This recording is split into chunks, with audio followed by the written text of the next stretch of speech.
समय पहले की बात है। आनंद नगर नाम के एक राज्य में राजवीर सिंह का राजा राज करता था।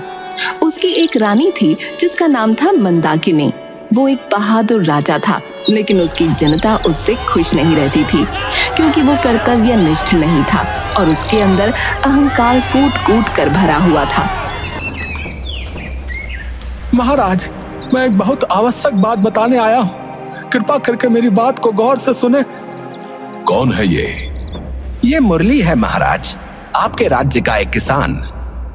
इस किसान को इतना भी नहीं पता कि मेरे दरबार में सिर झुकाकर बात की जाती है।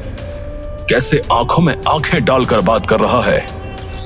पर महाराज, तूने मेरा जयकारा भी नहीं लगाया, बस आते ही अपना दुखड़ा शुरू कर दिया जैसे मैं तेरा दोस्त हूं। बल्कि मेरे दोस्त भी मुझसे ऐसे बात नहीं करते। मैं माफी चाहता हूँ महाराज। महाराज की जय हो, महाराज की जय हो। मेरी बात सुन लीजिए। अब ये सब करने के लिए बहुत देर हो चुकी है। दरबान, इसे दरबार से बाहर निकाल दो। मुरली चिल्लाता रहता है और राजा उसकी परेशानी सुने बिना ही उसे दरबार से धक्के मारकर बाहर निकलवा देते हैं। महाराज तो हमारी बात सुनने को तैयार ही नहीं है। अब हम क्या करेंगे? आप परेशान मत हो, कल मैं जाकर महाराज से बात करूंगी। हो सकता है वो एक औरत की बात सुन ले। भाभी, हमारा राजा बहुत अहंकारी है। उसे अपनी प्रजा से कोई मतलब नहीं है। अब हमें ही कुछ करना पड़ेगा। हाँ हरिया, तुमने सही कहा। कुछ भी करने से पहले हमें एक दो बार और कोशिश करनी चाहिए। अगले दिन मुरली की पत्नी तारा राजा के पास पहुंचती है। महाराज की जय हो। महाराज, हमारे राज्य में सूखा पड़ रहा है। बहुत समय से बारिश नहीं हुई। सब तालाब और कुएं सूखे जा रहे हैं। तो मैं क्या आसमान में जाकर बादल बरसाऊं? क्या फालतू बातें करने चले आते हैं लोग।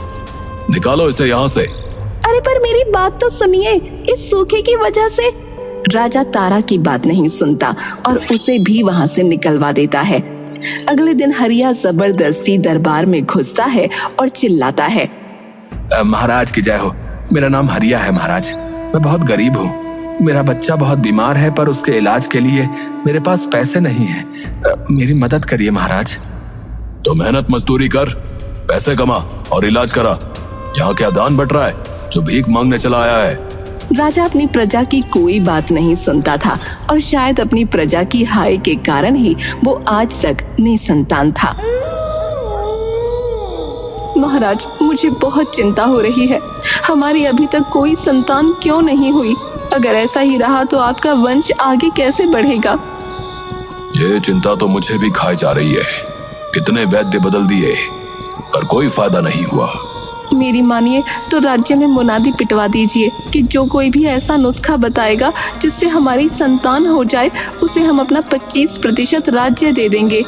हाँ, यही करना पड़ेगा। इसके अलावा कोई चारा भी नहीं है। अगले दिन राजा पूरे राज्य में ये मुनादी पिटवा देता है। बहुत से लोग आते हैं और अलग अलग उपाय बताते हैं, पर वो सारे उपाय बिल्कुल फिजूल के थे।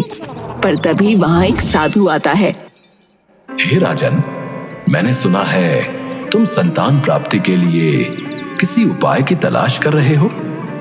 हाँ साधु महाराज, 10 साल हो गए मेरी शादी हुए, पर संतान नहीं प्राप्त हुई। कई वैद्य आए और अलग अलग नुस्खे देकर चले गए, पर कोई लाभ ना हुआ। दवाओं से संतान प्राप्ति नहीं होगी राजन, चमत्कार से होगी। चमत्कार से? इसका क्या मतलब है? हाँ रानी, चमत्कार से। तुम्हारे राज्य के जंगल के आरंभिक छोर पर एक तालाब है। वो एक जादुई तालाब है।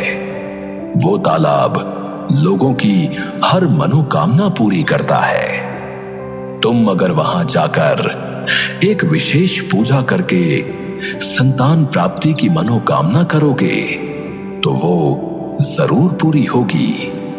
लेकिन याद रखना कि वहां जाना बिल्कुल भी आसान नहीं है। इसमें जान का खतरा है।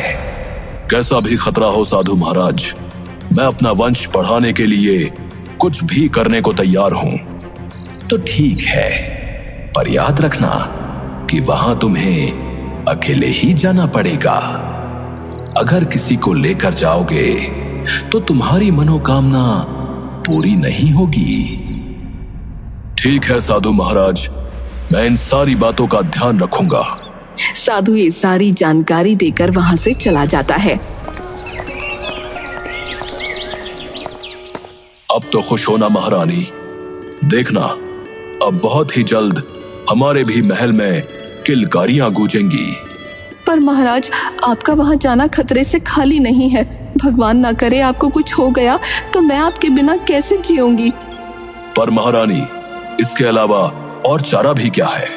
हमारे राज्य में इतने शूरवीर भरे पड़े हैं, उनमें से किसी को भेज दीजिए जो हमारे लिए मनोकामना मांग लेंगे। राजा को रानी की ये बात सही लगी और वो अपने राज्य के लोगों से जादुई तालाब पर जाकर उसके लिए मनोकामना मांगने को बोलता है, पर कोई भी इसके लिए राजी नहीं होता। संभल कर जाइएगा और जल्दी वापस आइएगा, मैं आपका इंतजार करूंगी। आप बिल्कुल फिक्र मत करिए महारानी, मुझे कुछ नहीं होगा। आप बस प्रार्थना करें कि मैं जिस काम के लिए जा रहा हूँ वो काम आसानी से हो जाए। राजा महल से घोड़े पर सवार होकर अकेले ही निकलता है और साधु द्वारा बताई गई जगह पर पहुंचता है।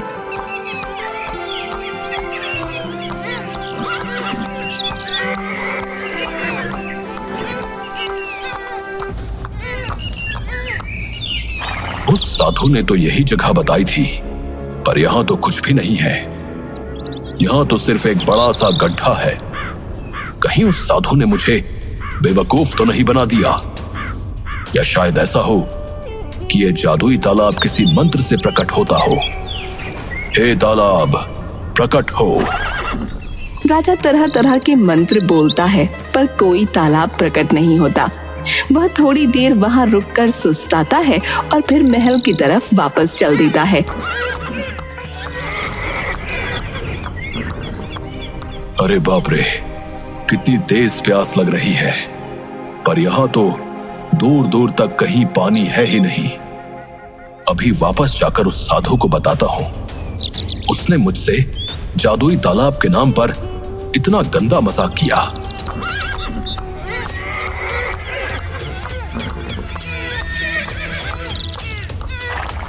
सेनापति, उस साधु को बुलाओ अभी इसी समय। क्या हुआ महाराज, आप इतने गुस्से में क्यों हैं? तुम पहले उस साधु को बुला कर लाओ, फिर सब कुछ पता चल जाएगा। जो आज्ञा महाराज। सभी लोग राजा का ये रौद्र रूप देखकर बहुत परेशान होते हैं। तभी सेनापति उस साधु को बुलाकर ले आता है। जी महाराज, आपने मुझे याद किया? महाराज के बच्चे, तुमने मुझे कैसी जगह भेज दिया? वहां तो कोई तालाब नहीं था, कहीं पानी का नामो निशान नहीं जहां मैं अपनी प्यास बुझा पाता। मेरा गला सूख गया।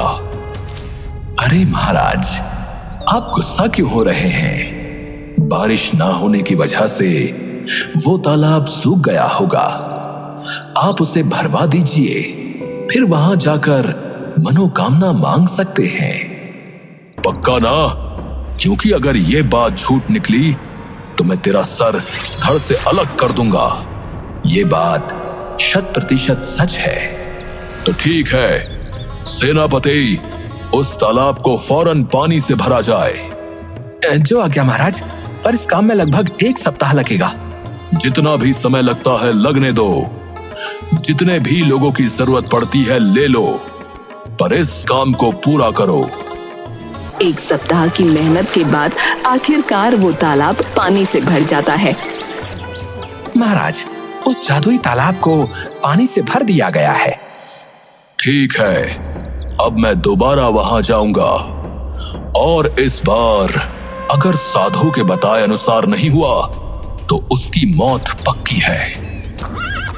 राजा अपने घोड़े पर सवार होता है और जादुई तालाब की तरफ रवाना हो जाता है।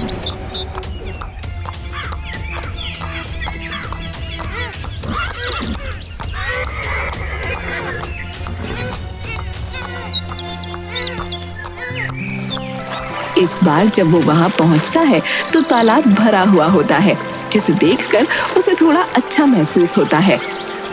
सूखा हुआ तालाब कितना बुरा लग रहा था, अब ये कितना प्यारा लग रहा है। मुझे समय को व्यर्थ न करते हुए सीधे अपनी पूजा प्रारंभ करनी चाहिए। राजा अपने घोड़े को एक पेड़ से बांध देता है और तालाब किनारे पूजा करने बैठ जाता है। वो लगभग आधा दिन वहाँ पूजा करता रहता है। तभी उसे किसी स्त्री की आवाज सुनाई देती है। हे राजन, अपनी आंखें खोलो। राजा अपनी आंखें खोलता है तो सामने एक बहुत ही सुंदर स्त्री खड़ी होती है। तुम कौन हो देवी? मैं इस तालाब में रहने वाली परी हूँ। मैं ही सबकी मनोकामनाएं पूरी करती हूँ। ओह, अच्छा। वैसे उस साधु ने बताया था कि यहाँ आने में जान का खतरा है, लेकिन मुझे तो कोई खतरा महसूस नहीं हुआ। खतरा यहाँ आने में नहीं, यहाँ आने के बाद होता है, और वो खतरा मैं ही हूँ। मैं भले लोगों की मनोकामनाएं पूरी करती हूँ और बुरे लोगों का सर्वनाश करती हूँ। अच्छा, और मैं तो एक भला इंसान हूँ। मैं तो मात्र संतान प्राप्ति की प्रार्थना करने के लिए यहाँ आया हूँ। नहीं राजा, तुम भले इंसान नहीं हो। तुम्हारे अंदर अहंकार कूट कूट कर भरा हुआ है। तुमने आज तक अपनी प्रजा पर कभी कृपा दृष्टि नहीं डाली। तुम्हारे राज्य के सारे तालाब और झीलें सूख गईं, पर तुम्हें कोई मतलब नहीं है। लोग तुम्हारे पास अपनी फरियाद लेकर आए तो तुमने उन्हें भगा दिया। मुझे माफ कर दो। मैं अपनी परेशानी को लेकर इतना व्यस्त हो गया कि जनता की परेशानी भूल ही गया।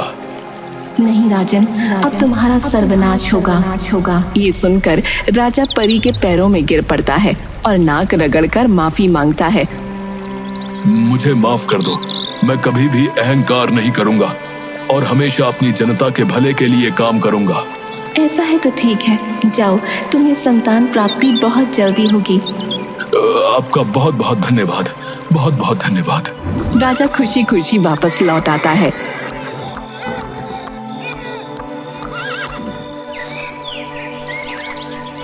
पर वापस आकर वो देखता है कि सेनापति मुरली से बातें कर रहा है, जहां उसे पता चलता है कि ये सारा उन लोगों का ही प्लान था। वो साधु कोई और नहीं बल्कि स्वयं मुरली था। वो परी उसकी पत्नी तारा थी और इस प्लानिंग में पूरा गांव उनके साथ मिला हुआ था।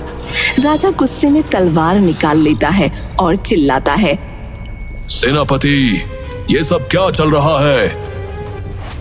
ये सब क्यों किया तुम लोगों ने? बताओ मुझे, वरना अभी तुम सबको मौत के घाट उतार दूंगा। आप शांत हो जाइए महाराज, मैं सब कुछ बताता हूँ। मुझे शांत होने को मत बोलो सेनापति। ये जो तुम लोगों ने किया है, ये राजद्रोह है। आप हमारी बात तो सुनिए महाराज। क्या है, बोलो। महाराज, हमने आप तक ये बात पहुंचाने की बहुत कोशिश करी, पर आपने कभी हमारी बात नहीं सुनी। हमारे पूरे राज्य में सूखा पड़ गया है महाराज। सारे तालाब और कुएं सूख चुके हैं। लोगों की फसलें बर्बाद हो गई हैं। आखिरकार थक हार कर हमने ये युक्ति सोची जिससे आप कम से कम एक तालाब को तो पानी से भर देंगे और हमारा काम चल सकेगा, वरना आपकी प्रजा भूखी प्यासी मर जाएगी महाराज। और इसके लिए मेरी भावनाओं के साथ खेलने का अधिकार तुम लोगों को किसने दे दिया? तुम सबको पता है कि मैं पिछले 10 वर्ष से पिता बनने की आस लिए बैठा हूं। तुमने उसी का मजाक बनाकर रख दिया। मैं तुम में से किसी को नहीं छोड़ूंगा। महाराज, आपको शायद पता नहीं होगा, पर हरिया का बेटा इसी सूखे के चलते मर चुका है और मेरी बेटी मरने की कगार पर थी। जब मैं और मेरी पत्नी आपके पास आए थे, उस दिन हमारी बेटी मौत से लड़ रही थी, पर आपने हमारी पूरी बात नहीं सुनी। आप उस संतान के लिए भावुक हैं जो अभी इस दुनिया में आई भी नहीं है।